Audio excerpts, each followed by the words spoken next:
Hello, I just started repotting my big jasmine plant. That's a vine, and I like the pot here, and I like the size of the plant, and I like the location of the plant. So my biggest challenge here is to change the soil in this pot without having to remove without causing too much stress to the plant. But when I started doing that, I just thought I'll remove the top layer of the soil, and then the mulch, and then the soil, and then try to top it off on the corners with some combination of topsoil, chicken manure, and steer manure is what I thought. But then I also started realizing, as I was removing the soil, I started realizing that of course the roots are healthy, this is doing amazing, and that gave me a confidence that to try and uplift the plant, and to see how I can go ahead and do that. I felt that it would be interesting to share that, because many a times as a new gardener, I never understood how to change the soil in the pots, either because the plant is too big, or I don't want to kill the plant, I don't want to change the pot, or I don't have a bigger pot in hand, but I still want my plant sitting in there. So I was always confused on how to do that, to do it in the right way. So I just thought this video will be helpful, so just sharing that information as I go through the process. So now that you see, I have a pot handy. I have removed all the mulch from the pot, and then I went ahead and started removing the soil that's all around. Like, I'm trying to loosen up the soil as much as I can, and started removing. So this, I'm just trying to go around the root ball of the plant. At this stage of the plant, causing a little bit of stress to the roots is not going to harm the plant a lot.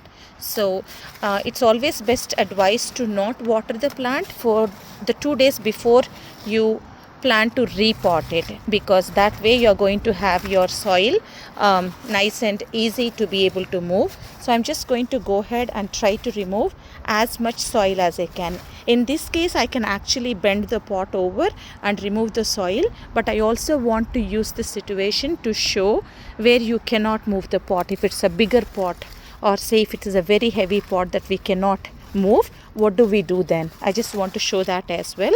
So I'm choosing not to topple this plant and do it the usual way of how we change the soil in the pots, right? So I'm just going to go ahead and continue to remove as much soil as I can, keeping the root ball intact. The key point here is to keep the root ball intact and lift it up, fill it up with the material on the bottom, lift this plant up and plant it there.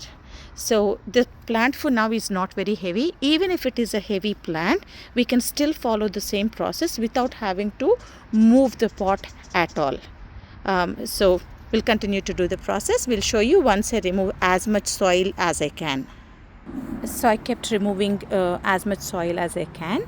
So just want to show, once you have reached to the best possible place, how much ever you can remove, then I'm going to go ahead and use my shovel to just break those little roots a little bit, just for being able to lift up the plant's root ball. And these are the feeder roots, and these are the most important roots the plant is using to feed on this, to get the nutrition from. So I'm trying to keep at least like 3 to 4 inches of space between the main stem and this root. I'm trying to save all these roots and want to pick this root ball up.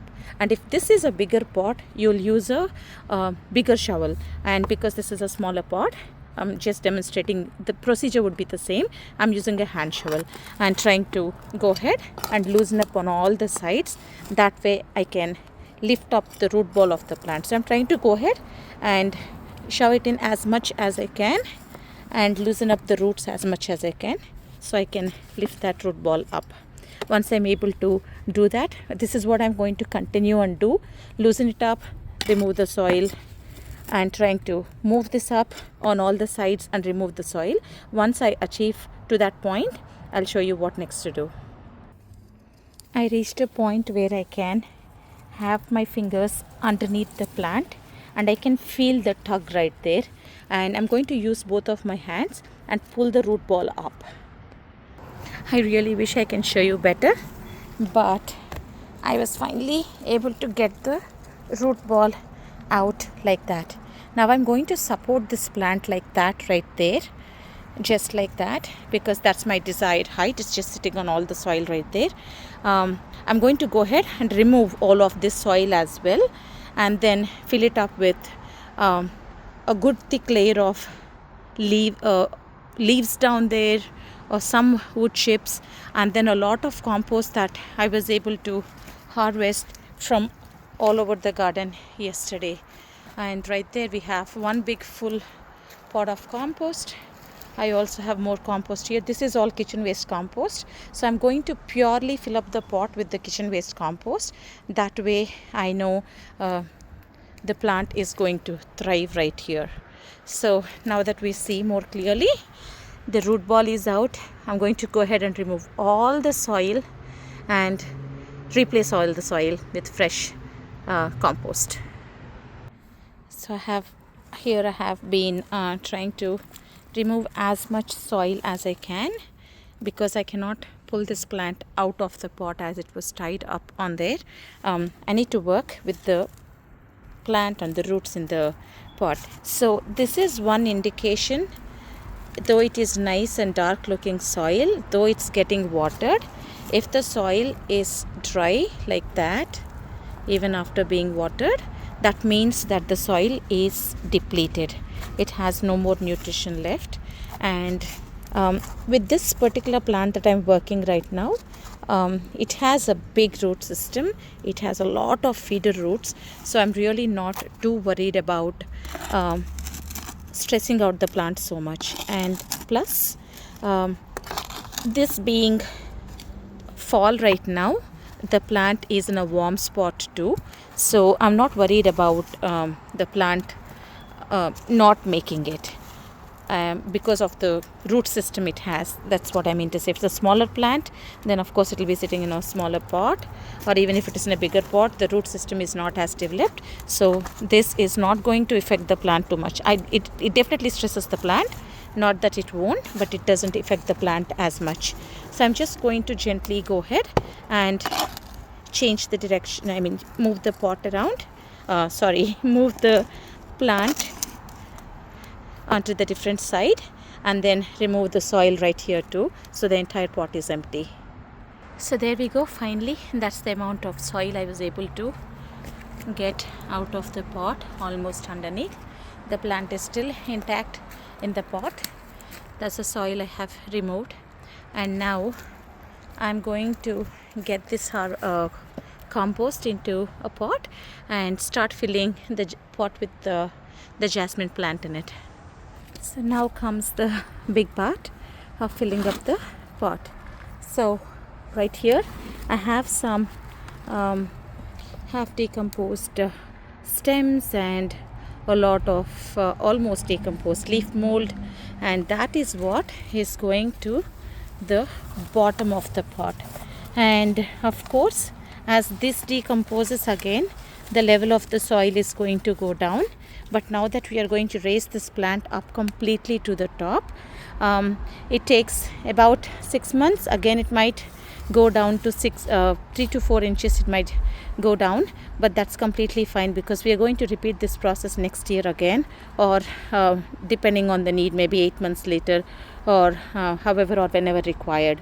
So but this material is the material that's going to give a lot of aeration down there by the draining holes, and also is going to add a lot of structure to the soil and a base to the earthworms and all the living life. This is going to be a good home to all of that living life. That's going to go to the bottom of the plant. So what I'm going to do is lift this up again, keep it on the other side, remove the soil again, and fill up with the material that I have just bought. So I'm sorry it's a lengthy video, but just want to show it the right way and the raw way, what we usually do. It is of course a little bit of manual work, but definitely not impossible. This is the old soil If you see, now that I have moved the root ball, I got some more space to work down there. So as I'm removing the soil, the old soil, it's okay, we are pulling out some of the roots, but the main root ball is intact. Looks like the drain holes have been also blocked by the roots, but that's completely okay. There we go, got the majority. I was able to reach to the depths of the pot. I'll go ahead and remove all the old soil that was sitting right here too and fill it up with this material, and I'll show that once I'm done.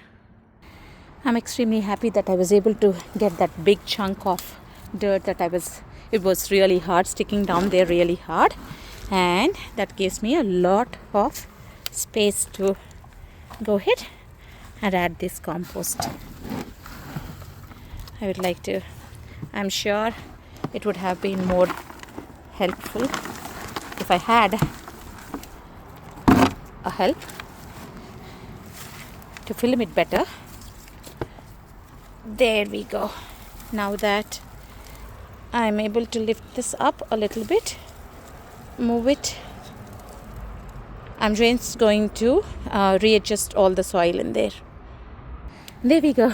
Adjusted the all the half decomposed material right there. Place the plant on top of it. I see that it is still sitting about 2 inches below the edge of the pot, so I'm going to get more material, fill up the top inches. But this material that I'm going to get now is going to be the topsoil. That's what I have handy, so I'm going to pour in 3 to 4 inches of topsoil right here, and then place the plant on top of that, and by the roots, because they have been sitting here. Do not do this when the sun is hitting the roots, which is happening. If I move right now, that's what will happen.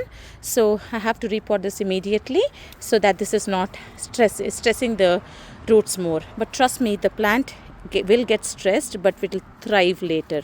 I'll go ahead, get the topsoil, and also some more compost to finish the rest of the process. There we go. I went ahead and added a good 3 to 4 inches of topsoil, and then placed my plant right on top of that into the middle. And this finally I went ahead and harvested some more compost. I love this because this is mostly leaf mold that I see here, a lot of leaf mold and some of the vegetable waste too. So I'm going to go ahead and dump all of this around the roots of the plant.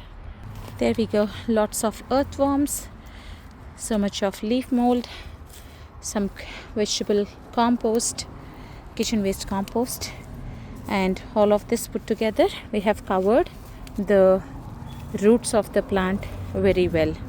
What's going to happen now in the next few days is that the level of the soil is definitely going to go down again within a week or so. Everything is going to readjust. The first thing I'll be doing right after I'm done is water this really well, of course, to save the roots of the plants that have been drying a little bit and all through this process.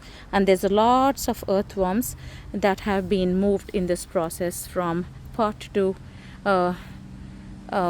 the bin next to it, and also moved some compost in here. So everything is under a lot of stress. So I'm just going to go ahead and water this very thoroughly. And of course, I'm going to add more compost or maybe some topsoil to just fill up the rest of the space as well. One thing that we should have done from the starting when I'm filling up from the bottom is just to keep tapping every layer of soil that we are doing, because if it's a big and a heavy pot, usually because we cannot give a shake to the pot, I can do this to this pot, but in case we are talking about the bigger pots, so when we do that, because we won't be able to settle in the soil, with every layer of soil you're putting in, you can just tap it to make sure that there are no air pockets. And now that I'm almost done, there's layers of compost, topsoil and everything in here. The reason I didn't put the chicken manure or the steer manure is because I don't have them handy, first thing, and second thing, I can always add them later too, as I top it up this again in the later seasons. I can just add them on the top of that, so we'll be good with that as well. So for now, I would call this done. I'll give it a good watering, and there we go. Finally, we have up-potted the plant successfully without moving the pot or the plant from its place.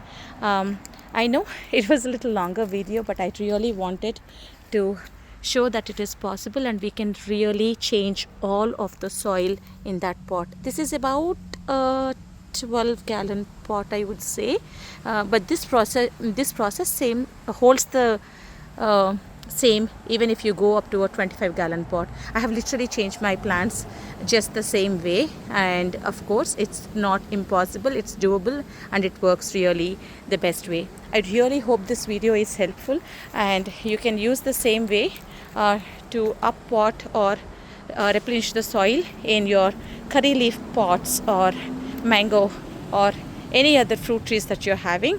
The process is the same. I really hope this video is helpful. Would love to listen from you. Thank you so much.